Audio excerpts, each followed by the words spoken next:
Hey guys, in this video, I will show you how to turn off promotions and social in Gmail. So first, you just have to simply log in to your Gmail account.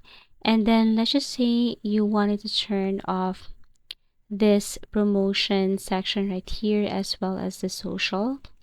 What you're going to do is you have to click this gear icon or settings, tap this one. Now you have to click see all settings. Next to labels, you have to click inbox.